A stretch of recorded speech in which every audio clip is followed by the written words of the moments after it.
Hai guys, jumpa lagi bersama Sosiologi.info, referensi artikel mahasiswa sosiologi terbaru. Sebelum mendengarkan video ini, tolong bantu subscribe, like, komen, dan share ya guys. Terima kasih. Ketika Anda ingin lari dari dunia ini, Anda bisa menjadi seorang musisi, filsuf, atau ahli matematika. Tapi, bagaimana Anda bisa keluar darinya sebagai sosiolog? Beberapa orang mampu melakukannya. Anda hanya perlu menulis beberapa rumus matematika, mengerjakan sedikit latihan teori permainan, sedikit simulasi komputer, agar dapat melihat dan menjabarkan dunia sebagaimana adanya. Anda harus siap untuk selalu berhubungan dengan berbagai hal yang rumit, membingungkan, tidak murni, tidak pasti, dan semua yang berlawanan dengan ide umum tentang keketatan intelektual. Bourdieu.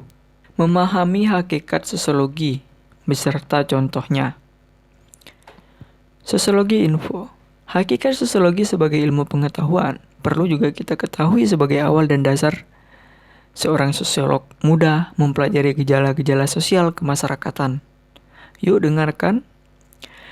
Herbert Spencer pada tahun 1876 di Inggris, ia mempublikasikan sosiologi dan memperkenalkan pendekatan analogi organik yang memahami masyarakat seperti tubuh manusia sebagai suatu organisasi yang terdiri atas bagian-bagian yang tergantung satu sama lain. Hakikat sosiologi. Perkembangan ilmu pengetahuan tidak terlepas dari jasa para ilmuwan, seperti halnya dalam ilmu sosiologi. Ada banyak tokoh penting yang sebagai peletak dasar-dasar sosiologi. Sebut saja Comte, Marx, Durkheim, Weber, Herbert Spencer, Peter Helberger, dan tokoh-tokoh sosiologi penting lainnya. Pada video kali ini, saya ingin mengajak tidak akan membahas lebih jauh pemikiran dari tokoh-tokoh di atas yang sudah kita dengarkan tadi.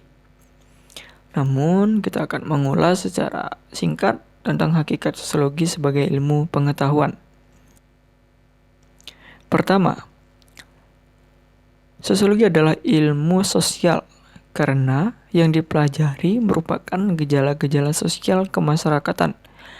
Seperti gejala sosial maraknya kriminalitas, fenomena sosial terhadap perubahan masyarakat, fenomena kemiskinan yang terjadi pada sebagian masyarakat, serta gejala migrasi penduduk dan fenomena-fenomena lain yang bisa kita analisis.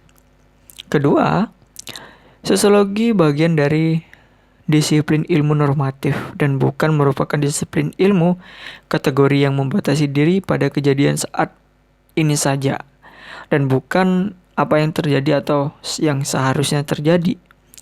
Misalnya, sosiologi tidak akan melihat salah satu fenomena sosial sebagai baik, buruk, benar, salah.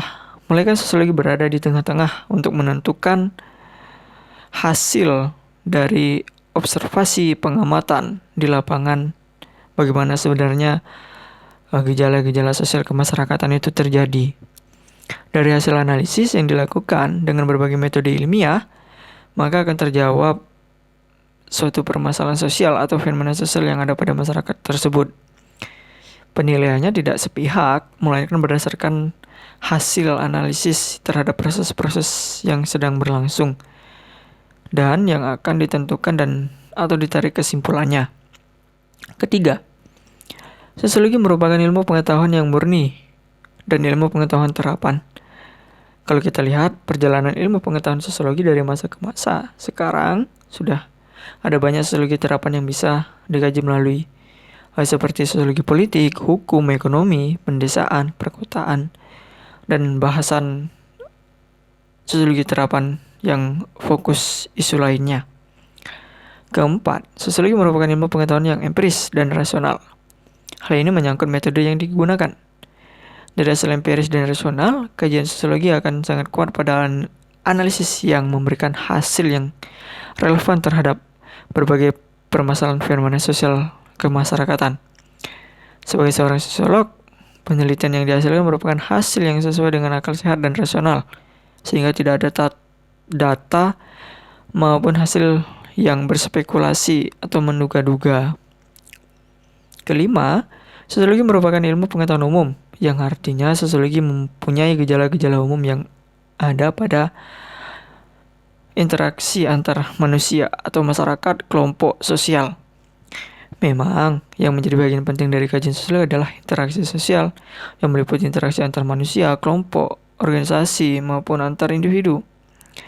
Di mana ada perkumpulan, di situ ada interaksi yang dilakukan, serta adanya gejala-gejala sosial yang secara umum bisa dijadikan sebagai kajian seorang sosiolog. Keenam, sosiologi merupakan ilmu pengetahuan abstrak dan bukan ilmu pengetahuan konkret, yang artinya perhatian yaitu bentuk dan pola peristiwa dalam masyarakat secara menyeluruh, bukan hanya peristiwa itu sendiri.